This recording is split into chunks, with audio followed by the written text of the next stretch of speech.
नमस्ते, आदाब, सत श्री अकाल। मेरी सोल फैमिली आप सभी का स्वागत है। मेरे एक व्यूवर ने मुझसे क्वेश्चन पूछा था कि कुंडलिनी कैसे एक्टिवेट होती है। ओके, तो आज का जो टॉपिक है वो यही है कि कुंडलिनी कैसे एक्टिवेट होती है, इसके बारे में आज हम बात करेंगे। तो आप देख सकते हो स्क्रीन में एक पेंसिल से मैंने बॉडी बनाई है। ओके, और रूट चक्रा, सैक्रल चक्रा, सोलर पिक्सल चक्रा, हार्ट चक्रा, थ्रॉट चक्रा, थर्ड आई चक्रा और क्राउन चक्रा को मैंने शो किया है पेंसिल से। ओके, अब ये जो चक्रास हैं, इंटरनली जब आप चक्रास पे काम करते हो प्लस आप बाहर से भी काम करते हो, मीन्स अपने इश्यूज़, ब्लॉकेजेस हील करते हो। ओके, अपने ट्रॉमास को हील करते हो, तो धीरे धीरे आपकी जो चक्रास है वो हील होना शुरू हो जाते हैं, एक्टिवेट होना शुरू हो जाते हैं, ओपन होना शुरू हो जाते हैं। प्योर थिंकिंग रहेगी, प्योर सोचना रहेगा, मीन्स अच्छा सोचोगे, अच्छा बोलोगे, आपका लाइफ स्टाइल बिल्कुल पॉजिटिव रहेगा, तभी कुंडलिनी एक्टिवेट हो जाती है। आपको मैं ये भी बताना चाहती हूँ कि जिनकी थोड़ी सी में ही कुंडलिनी एक्टिवेट हो जाती है, वो हायर डायमेंशन की सोल रहती है, वो अपने ऊपर कई जन्मों से काम करती हुई आती हैं, इसलिए उनका थोड़ी सी में ही कुंडलिनी जागृत हो जाती है। पर आपको ये भी मैं बताना चाहूँगी कि कई लोग अपने ऊपर 20 साल 30 साल काम करते हैं, तब भी उनकी कुंडलिनी एक्टिवेट नहीं होती है। मेन कारण यही होता है कि उनकी कुंडलिनी इसलिए एक्टिवेट नहीं होती क्योंकि उन्होंने कभी इस पर काम नहीं किया, और जिनकी एक्टिवेट हो जाती है मात्र आज अजब करते, तो इसमें किसी का दोष नहीं है, बल्कि ये आपकी साधना है जो आपने कई जन्मों से की है। अगर आपके ऊपर देवी आ रही है, चाहे वो माँ शक्ति हो, चाहे माँ दुर्गा हो, कोई भी देवी आ रही है, तो ये साधना आपने पूर्व जन्म में की थी, जिसका रिज़ल्ट आपको इस जन्म में मिला है। ये चीज़ आप समझें। बहुत सारे लोग मिसगाइड हो जाते हैं कि उसकी वजह से ऐसा हुआ, उसकी वजह से कुंडलिनी जाग गई। नहीं, आपने ऑलरेडी अपने ऊपर काम किया था और इसलिए आपने थोड़ा सा एफर्ट लगाया और आपकी कुंडलिनी, आपकी साधना सफल हो गई। आपने अघोरा की बुक पढ़ी है? अघोरा बुक को आप जब पढ़ोगे ना, तब आपको समझ में आएगा कि वो इंसान भी अपने ऊपर कई जन्मों से काम कर रहा था, बस उसने इस जन्म में थोड़ा सा एफर्ट अपने ऊपर लगाया और उसकी वो साधना कंप्लीट हो गई। ओके, उसका रिज़ल्ट उसे इस बर्थ में मिल गया। बस यही रहता है, किसी की वजह से कुछ भी नहीं होता, ये डिवाइन की मर्जी होती है। आपकी हायर सोल्स आपको गाइडेंस देती है, और ये बात आप समझ लें कि आपके अंदर उतनी ही एनर्जी फ्लो होती है जितनी आप संभाल सकते हो। ओके, एक्स्ट्रा एनर्जी आपको नहीं दी जाती क्योंकि आप नहीं संभाल पाते। वो जो ऊपर वाला है ना, मीन्स डिवाइन है ना, उनको सब पता है कि आपकी बॉडी कितना उस ऊर्जा को संभाल पाएगी। इस चीज़ को समझ लें, तो मिसगाइड ना हो, किसी की वजह से कुछ भी नहीं होता। ये आप लोगों की गलत सोच है कि किसी की वजह से कुछ हो जाएगा। ओके, तो कोई किसी का कुछ भी नहीं बिगाड़ सकता जब तक डिवाइन ना चाहे। अब आपको और मैं क्लियर करूँगी कि जब आप अपने चक्रा पे अच्छे से काम करते हो, तो आप देख रहे हो आपकी चक्रास पे जब काम होना शुरू होता है, तो ईड़ा नाड़ी और पिंगला नाड़ी और सुषुम्ना नाड़ी को देख सकते हो, जो कि मैंने नीले कलर के पेन से शो किया है। ओके, अब जब अपने ऊपर आप काम करने लगते हो, तो जैसे कि रूट चक्रा क्या शो करता है? वन डायमेंशन को शो करता है। वन डायमेंशन मीन्स क्या होता है? मतलब यूनिवर्स का होना वन डायमेंशन को शो करता है, जो रूट चक्रा से रिलेटेड होता है। फिर सैक्रल चक्रा, सैक्रल चक्रा क्या शो करता है? 2D, यूनिवर्स का दो भागों में स्प्लिट होना। ओके, क्योंकि वो अकेला क्या करेगा, अकेला तो बिल्कुल कि क्या करूँगा मैं, है ना, इसलिए वो दो भागों में विभाजित होते हैं। अब आता है सोलर पिक्सल चक्रा। सोलर पिक्सल चक्रा क्या शो करता है? 3D, मीन्स बॉडी को शो करता है। जब तक आप बॉडी के फॉर्म में नहीं आओगे, आप कोई कर्मा नहीं कर सकते, प्लस आप असेंशन के लिए अपने ऊपर काम नहीं कर सकते, क्योंकि बॉडी ही तो चाहिए आपको अपने ऊपर काम करने के लिए, है ना। तो ये 3D को शो करता है। और आपके जितने भी पूर्वज थे, वो सिर्फ इसी तीनों चक्रा से ऑपरेट करते थे, इसी तीनों चक्रा से। यूनिवर्स की उन्हें कई गाइडेंस मिलती थी कि वो 4D को भी समझे, 5D को भी समझे, वो 6D 7D को समझे, पर क्या करते थे आपके पूर्वज, इन चीज़ों को इग्नोर कर देते थे, जिस वजह से 1D 2D 3D जो मैंने साइड में रेड कलर के पेन से लिखा है वो इसी चक्रा से ऑपरेट करते हुए चले जाते हैं। इस वजह से वो कई ऐसे कर्मा क्रिएट कर लेते हैं, इसलिए एंसेस्टर कर्ज आपके ऊपर लग जाता है। ओके, बहुत सारे ऐसे ब्लॉकेजेस होते हैं जो कि जंक डीएनए के नाम से जाने जाते हैं। Wrong belief system, behaviour pattern junk DNA के नाम से जाने जाते हैं, जो कि आपकी फैमिली टाइमलाइन में ये फ्लो होती है और कहीं ना कहीं आपको भी इसका सामना करना पड़ता है, क्योंकि आपकी फैमिली टाइमलाइन में जंक डीएनए फ्लो होता है। ओके, अब आपके पूर्वज जब इन तीनों चक्रा से ऑपरेट करते हुए चले जाते हैं तो आप पर एंसेस्टर कर्ज भी लग जाता है, प्लस एंसेस्टर कर्मा होता है, काल्प सर्व दोष होता है, जंक डीएनए होता है। इनको हील करना पड़ता है आपको। जब आपको यूनिवर्स की तरफ से गाइडेंस मिलती है तब आप अपने इन तीनों चक्रा पे अच्छे से काम करते हो, इसको हील करते हो। अब क्या होता है कि डिवाइन आपको शोल शॉक देते हैं या फिर किसी भी तरीके से आपको स्पिरिचुअलिटी की तरफ लाते हैं, अपनी तरफ खींचते हैं वो। ओके, तो फिर आपको पता चलता है कि मुझे क्या करना है। फिर आप अपने रूट चक्रा पे काम करते हो, सैक्रल पे काम करते हो और सोलर पिक्सल चक्रा पे काम करते हो। आप इंटरनली तो मेडिटेशन करके सारा काम कर रहे हो, आप एक्सटर्नली भी काम करते हो। सैक्रल से रिलेटेड आपकी जितने भी क्रिएटिविटी साइड है उस पर काम करते हो आप।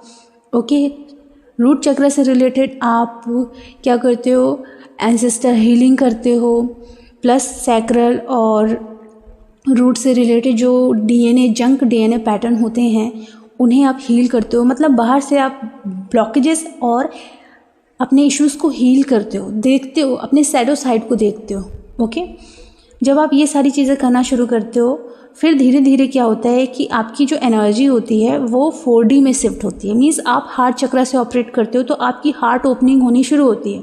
4D में आप स्टेप रखते हो, 4D स्टेज में आप अपना पहला कदम रखते हो। ओके, मीन्स अगर आप स्पिरिचुअलिटी में आ गए हो, जो लर्निंग ले रहे हो वो भी 4D मीन्स 4 डायमेंशन को शो कर रहा है। ओके, फिर धीरे धीरे क्या होता है कि आपकी जो एनर्जीज होती है मीन्स रूट चक्रा, सैक्रल चक्रा, सोलर पिक्सल चक्रा, हार्ट चक्रा, अब क्या होता है कि आपका जो थॉट प्रोसेस है पॉजिटिव होता है, आप अच्छा सुनते हो, अच्छा बोलते हो, अच्छा सोचते हो। इस केस में क्या होता है कि जो आपकी कुंडलिनी है, आप देखिए मैं रेड मार्क से मैंने बनाया है कुंडलिनी, एक सांप जैसा मैंने बनाया है। ये रूट चक्रा से ये एनर्जी फ्लो होती है। ये कुंडली मार के बैठा हुआ है लेकिन इसका सर देखिए मैंने बाहर निकाला है। बस ये जो रूट चक्रा देख रहे हो जहाँ से रेड कलर की ऊर्जा, मैंने इसे ऊर्जा का नाम दिया है, जो रेड कलर की पेन से मैंने बनाया है और सांप जैसा मैंने बनाया है। इसने सिर्फ अपना सर ऊपर किया है, रूट चक्रा से सिर्फ ये अपना सर बाहर निकालता है और इसकी एनर्जी फ्लो होती है। ये सिर्फ एनर्जी फ्लो करता है डियर, अच्छे से सुनना, सिर्फ एनर्जी फ्लो हो रही है और डिवाइन बहुत ध्यान से सोच समझ के सारा काम करते हैं। आपकी बॉडी कितनी ऊर्जा संभाल सकती है उसी हिसाब से आपकी बॉडी में ऊर्जा का फ्लो होता है। ओके, अब ये देख रहे हो रेड कलर की जो मैंने रूट चक्र से निकाला है, रेड कलर की जो एनर्जी है। ओके, ये सिर्फ एनर्जी फ्लो कर रहा है रूट चक्र में। सिर्फ ये जो सांप है जो कुंडली बनाकर बैठा हुआ है, सिर्फ सर ऊपर यहाँ करता है रूट चक्र में और फिर एनर्जी ऐसे फ्लो होती है। अब देखिए मैंने पूरी बॉडी में क्या किया है, रेड कलर की लाइन बनाई है।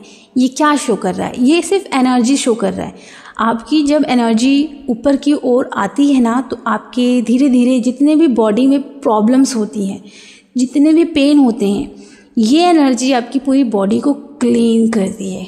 ओके, जो भी इश्यूज़ होते हैं, चाहे थॉट से रिलेटेड हो, चाहे थर्ड आइट से, चाहे क्राउन से रिलेटेड हो, चाहे हार्ट चक्रा से रिलेटेड, चाहे आपके सोलर पिक्सल या सैक्रल से रिलेटेड ही क्यों ना हो, ये आपकी पूरी बॉडी को साफ करती है। कोई भी बीमारी है ना उसे ठीक करने की कोशिश करती है और कर भी देती है। ओके, धीरे धीरे धीरे करके ये एनर्जी आपकी पूरी बॉडी में फ्लो होती है। अब क्या होता है कि ये आपकी पूरी बॉडी में जब ये फ्लो होती है ना, तो बहुत सारे लोगों को लगता है कि उनकी कुंडलिनी ऊपर आ गई है, बट ऐसा नहीं है। जब तक ये एनर्जी जो रेड लाइन से मैंने बनाई है, जब तक आपकी पूरी बॉडी को साफ नहीं कर देती, आपकी सभी चक्रा को साफ नहीं कर देती, ये जो बगल में आप देख रहे हो जो सांप बनाया है मैंने, ये ऊपर की ओर सीधी नहीं आएगी। ये कुंडली मार के ही बैठेगी, इसका सर बस ऊपर रहता है और एनर्जी फ्लो होती रहती है ताकि आपकी बॉडी क्लीन हो जाए, साफ हो जाए, पॉजिटिव हो जाए।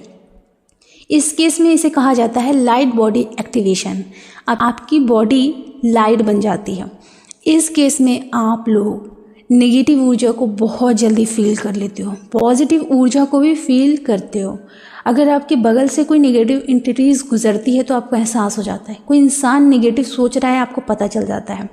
ओके, आपको ये भी पता चल जाता है कि सामने वाले की इंटेंशन कैसी है। आपको सारी चीज़ें, एक एक चीज़ें महसूस होती है क्योंकि आपकी पूरी बॉडी लाइट बन जाती है। मात्र सर इसने ऊपर किया है और एनर्जी फ्लो हुई है और आपकी बॉडी लाइट बन गई है। ओके, कुंडलिनी तब ऊपर उठेगी जब आपके सारे चक्रा क्लियर हो जाएंगे, साफ हो जाएंगे। ओके, और टाइम लगता है, एक दिन में कुछ नहीं होता, धीरे धीरे होता है क्योंकि डिवाइन को पता है कि आपकी बॉडी कितनी एनर्जी अभी संभाल सकती है, उसी हिसाब से होता है। ओके, अगर आपकी बॉडी में कोई बीमारी नहीं है, आप ठीक ठाक हो, तब हो सकता है इस केस में कि आपकी जल्दी हो क्योंकि डिवाइन आपको फिर उतनी ही ऊर्जा देंगे। लेकिन अगर आपकी बॉडी में बहुत प्रॉब्लम थे, बचपन से आपने बहुत ही ज़्यादा पेनफुल चीज़ें, बीमारियां ये सब फेस की हैं, उसकी वजह से बॉडी को भी ठीक करना ज़रूरी होता है। ओके, इसी वजह से टाइम लगता है। अब यहाँ आपको मैं बताती हूँ कि जब इनकी लाइट बॉडी एक्टिवेट हो जाती है, ये जो रेड रेड लाइन देख रहे हो आप बॉडी में, इनकी लाइट बॉडी एक्टिवेशन इनका हो गया है। मीन्स अगर आपकी कुंडलिनी जागृत हुई है तो उसे मैं थोड़ा बता देती हूँ। ओके, कंप्लीट कुंडलिनी एक्टिवेशन नहीं हुआ है, सिर्फ एनर्जी फ्लो हुई है उसकी। ओके, तो हो सकता है कि आपको देवियों की आवाज़ सुनाई दे, उनकी चिल्लाने की आवाज़ सुनाई दे। हो सकता है कि आप डर जाओ, और ये जो डर है ना, ये शो करता है कि अभी आपकी कंप्लीट कुंडलिनी एक्टिवेट नहीं हुई है। जब कंप्लीट होती है ना तो कोई डर नहीं होता, कोई भी इशू नहीं होता, कोई भी नहीं। ओके, तो अभी सिर्फ एनर्जी फ्लो हुई है। जब एनर्जी फ्लो होती है तो पूरी बॉडी को साफ करती है, पूरे चक्रा को साफ करती है। अगर आपको फियर हो रहा है तो हो सकता है कि आप भगवान से भी डरो। क्यों? क्योंकि आपके अंदर डिवाइन की शक्ति, और डिवाइन की जो शक्ति है वो खुद से डर रही है, मतलब फियर का इशू है। फियर के इशू को ठीक करना है। ओके, बाहर से एफर्ट लगाना है आपको, फियर के इशू को हील करना है, मेडिटेशन करना है, फियर के इशू को हील करना है। अब यहाँ और क्लियर करती हूँ, हो सकता है कि डिज़ायर आपके बहुत ज़्यादा हो तो वो अपने आप ही आप करना शुरू कर रहे हो। मीन्स क्या होता है ना, जैसे कि एग्ज़ाम्पल ईड के बारे में सुना है आपने? ईड के अपने डिज़ायर को पूरा करने के लिए भी कोई भी रास्ता चूज़ कर लेना। तो इस केस में क्या होता है कि अगर आप संभाल कर नहीं चल रहे हो, बैलेंसिंग में नहीं चल रहे हो, तब इस केस में आपकी इड जो होती है वो एक्टिव हो जाती है। आपको इड को कंट्रोल करना है कि अगर आपको अपने डिज़ायर को फुलफ़िल करना है तो एक सही तरीके से करना है। अगर डिवाइन को सरेंडर करोगे तो आपकी इड जो है शांत रहेगी। ओके, वरना इस केस में ये भी होता है कि इड जब एक्टिव हो जाती है तो कंट्रोल नहीं कर पाते। ओके, कंट्रोल करने के लिए डिवाइन को सरेंडर करो। अब यहाँ मैं बात करती हूँ, बहुत सारे लोगों की ब्लॉकेजेस होते हैं। ओके, तो उनको फील होने लगता है कि उनकी कुंडलिनी पूरी जाग गई है, जबकि मैंने सिर्फ बताया है आपको एनर्जी फ्लो होती है, कुंडलिनी पूरी नहीं जागती। ओके, ये तब जागेगी जब आपकी पूरी बॉडी, आपकी पूरी चक्रा क्लियर हो जाएंगे। ये धीरे धीरे मैं बता रही हूँ। ओके, अच्छे सुनना। इस केस में लोग को लगता है कि वो महान इंसान बन गए हैं। ओके, उनसे महान तो कोई है ही नहीं, तो उन्हें लगता है कि जो देवी शक्ति आ रही है मीन्स कुंडलिनी जाग गई है, बल्कि ऐसा नहीं है। वो उनके साधना का रिजल्ट होता है। आपको उस साधना से भी ऊपर जाना होता है, तब कहते हैं कंप्लीट कुंडलिनी एक्टिवेशन हो जाना। जी हाँ, अगर आपको देवी आ रही है तो आप अभी सिर्फ और सिर्फ उस एनर्जी में हो, सिर्फ एनर्जी में हो, कंप्लीटली आपकी कुंडलिनी एक्टिवेट नहीं हुई है। अब आपकी बॉडी उस एनर्जी को नहीं संभाल पा रही है, मीन्स आपने कई जन्मों से जो साधना की है उस एनर्जी को नहीं संभाल पा रही है, यहाँ आपको ये समझना है कि आपको अपने चक्रास करते रहना है, पर तब करना है जब थोड़ा आप आराम करो, क्योंकि जब ये एनर्जी फ्लो होती है तो आपकी बॉडी बहुत हीटेड हो जाती है, बहुत गर्म हो जाती है, या तो फीवर फील होता है या तो बहुत ज़्यादा थकान। तो इस केस में डिवाइन आपको आराम कराते हैं। ओके, जब धीरे धीरे आप बैलेंस में आने लगते हो तो फिर आपको चक्रास पे ध्यान देना शुरू करना है, क्योंकि अब आपको अपनी साधना से भी ऊपर उठना है। अगर कंप्लीट कुंडलिनी को एक्टिवेट करना है, थर्ड आई में मर्जिंग करनी है, तो आपको इस साधना से भी ऊपर उठना होता है। देवीय शक्ति जो आपके अंदर आती है, इससे भी ऊपर आपको उठना होता है। ओके, जैसे एग्जाम्पल गौतम बुद्धा इससे ऊपर उठे थे। ओके, अब आपको और क्लियर करती हूँ। जैसे जैसे इसकी एनर्जी फ्लो होती है ना, ये लोग अपने ब्लॉकेजेस को रिलीज़ करने के लिए पेपर का यूज़ नहीं करते, पेन का यूज़ नहीं करते, मीन्स ये बैठकर अपने इश्यूज़ को हील नहीं करते, ये दूसरों को निगेटिव बोलते हैं। जैसे कि मैंने हमेशा कहा है, किसी की वजह से कुछ नहीं होता, ये खुद की वजह से होता है। ओके, तो अगर ये लोग खुद पर काम नहीं कर रहे तो ये दूसरों को निगेटिव बोलते हैं, दूसरों को हर्ट करते हैं, दूसरों को बुरा भला बोलते हैं। तब क्या होता है कि इनकी जो एनर्जी का फ्लो है ना, धीरे धीरे कम होना शुरू होता है, क्योंकि ये अपनी गंदगी को इतना ज़्यादा बाहर निकालते हैं और प्लस ये अपना बहुत बड़ा बड़ा कर्मा क्रिएट भी कर लेते हैं और ये फिर से लूप में फंस जाते हैं। क्योंकि इन्होंने जो कर्मा क्रिएट किया है, ज़रूरी तो नहीं है ना कि वो इसी जन्म में क्लियर हो जाए, हो सकता है अगले जन्म में ये दोबारा बर्थ लेके आए और लूप में फंस सकते हैं ये। ओके, तो इस केस में अगर आपके अंदर निगेटिविटी आ रही तो बहुत कंट्रोल करो, प्लस इसे कॉपी पेन से रिलीज़ करो। अगर आप ऐसा कुछ कर रहे हो तो बहुत बड़ा कर्मा क्रिएट कर रहे हो। ओके, और वो जो डिवाइन है वो देख रहे हैं, सब अपने कर्मा के अकॉर्डिंग ही फंसेंगे। तो इस केस में क्या होता है कि जितनी भी निगेटिविटी है सब बाहर आती है, तो आपको जैसे आप नॉर्मल कॉपी पेन लेकर हीलिंग करते थे वैसे ही आपको इस केस में भी करना होता है। अब और मैं क्लियर करती हूँ, ये लोग खुद को महान समझने लगते हैं। इस केस में ये सुपर ईगो से ऑपरेट करना शुरू कर देते हैं कि मेरी तो कुंडलिनी जाग चुकी है। ओके, अब कुंडलिनी जाग चुकी है तो मैं तो महान हूँ। ओके, ज़्यादा ही स्पिरिचुअलिटी की बात करते हैं, ज़्यादा ही इन चीज़ों में घुस जाते हैं, बट ये नहीं समझ रहे हैं कि इनके अंदर सिर्फ एनर्जी का फ्लो हुआ है। ओके, एनर्जी का फ्लो जब होता है तब बहुत सारे अंदर के डिज़ायर बिल्कुल आएंगे कि मैं तो महान हूँ, मैं तो भगवान हूँ, मैं तो ये हूँ, मैं तो वो हूँ। सिर्फ एनर्जी फ्लो होती है तो ये हाल होता है इनका। सोचिए, पूरी कुंडलिनी जब जागती है ना तो ये सब इशू हील हो जाते हैं, तब जागती है। वैसे अशुद्ध बॉडी में नहीं जागती, ये याद रखना। अगर बॉडी में लेयर है, सोल में लेयर है, तो वो नहीं कंप्लीट जागेगी जब तक आपकी बॉडी को, आपकी सोल को पूरी क्लियर नहीं कर देती, पूरा साफ नहीं कर देती। तब पीड़ा, पिंगला, सुषुम्ना नाड़ी तीनों एक साथ ऑपरेट नहीं करेंगे। ये तब करेंगे जब आपकी पूरी बॉडी और सोल की लेयर क्लीन हो जाएगी, आपका सबकॉन्शियस माइंड इतना प्योर हो जाएगा, आपकी वूम्स में जो पेन है वो रिलीज़ हो जाएगा, आपके अंदर के सारे ट्रॉमा रिलीज़ हो जाएंगे। ओके, कि सभी चक्र साफ हो जाते हैं, तब जाके आपकी तीनों नाड़ियाँ एक साथ जागृत होती हैं, थर्ड आई में इनकी मर्जिंग होती है।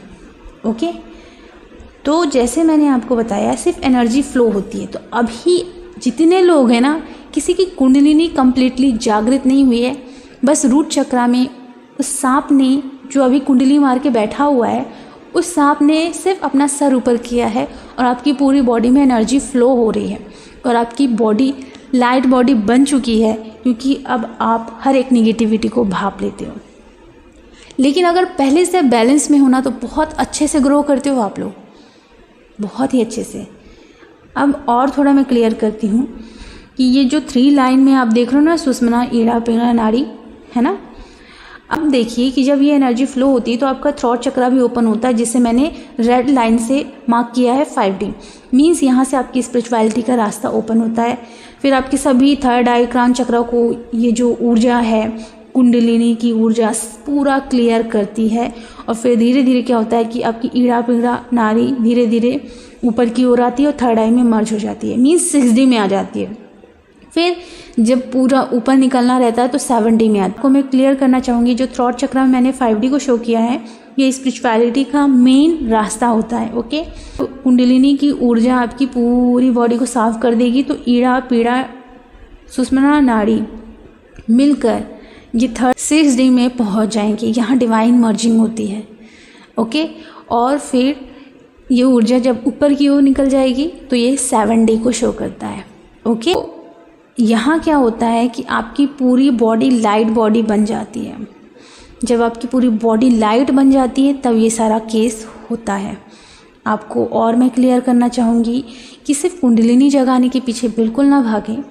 ये सिर्फ और सिर्फ बैलेंसिंग का काम रहता है। अगर आपकी कुंडलिनी जाग गई है लेकिन आप बैलेंसिंग में नहीं चाह रहे हो, आप 3D से ही ऑपरेट कर रहे हो, ओके, बार बार 3D की चीज़ों में फंस रहे हो, तो फिर से ये कुंडलिनी अपने स्थान में आकर बैठ जाती है। ओके, तो यहाँ हमें बैलेंसिंग से चलना होता है। जैसे हम बैलेंसिंग से चलते हैं ना, तो क्या होता है कि हम अपनी कुंडलिनी को ऊपर की तरफ ही राइज करके रखे रहते हैं। कोई ब्लॉकेजेस, कोई इश्यूज़ नहीं आता। जब तक हम अपने इनर वर्क पे ध्यान दे रहे हैं कोई भी प्रॉब्लम नहीं होगी। तो इनर वर्क कंटिन्यू इसलिए करते रहना चाहिए। जब तक आपकी बॉडी में थकान है आप आराम करो, जैसे थकान दूर होगी वैसे ही डिवाइन आपको खुद ब खुद आपको इनर वर्क में बैठा देंगे। जिन लोगों को 7/7 पोर्टल में ये सारी चीज़ें फील हो रही थी, गरम गरम फील होना और थोड़ा सा डर लगना, डिवाइन की आवाज़ों को सुनना, चिल्लाने वाली आवाज़ें सुनना, डर लगना, सपने में भी ऐसा फील होना, वो सिर्फ एनर्जी फ्लो को शो करता है। वो कुंडलिनी को कंप्लीट कुंडलिनी एक्टिवेशन को शो नहीं करता, सिर्फ कुंडलिनी की एनर्जी को शो करता है। और इस केस में मैं आपको सच बता रही हूँ, डरना नहीं है। डर जाओगे तो आपकी कुंडलिनी रूट चक्र में ही रहेगी। यहाँ आपको बस आराम करना है। अगर आप थक गए हो, डर गए हो, तो डर पे काम करना है, उसके बाद अपने चक्र पे काम करना है। ओके, ये ध्यान रखना है। चक्र पे आप जैसे ही काम करोगे देवी शक्ति से और ऊपर उठोगे आप। ओके, क्राउन से जब थर्ड आई से ऊपर उठोगे, क्राउन तक पहुँचोगे तो दुनिया ही चेंज हो जाएगी। ओके, बहुत ही मिरेकल चीज़ें होती हैं, लेकिन मैंने इसे कम्प्लीटली आप लोगों को बताया ताकि आप लोग समझो कि थोड़ी सी कुंडलिनी जागना मीन्स सिर्फ और सिर्फ उस सांप का सर उठाना होता है। एनर्जी फ्लो होती है और आपकी पूरी बॉडी को साफ कर रही है। तो जितने लोगों की 7/7 पोर्टल में सिर्फ उस सांप ने अपना सर उठाया है और एनर्जी आपकी बॉडी में सारी क्लिनजिंग हो रही है। ओके, अब मैं आपको नेक्स्ट वीडियो में बताऊंगी कि DM और DF के केस में ये सारी चीज़ें क्या शो करती हैं। ओके, आई होप कि मैंने जो भी आपको बताया है वो सारी चीज़ें आपको समझ में आई हो। ओके, अपना ख्याल रखें, खुश रहें, गॉड ब्लेस यू।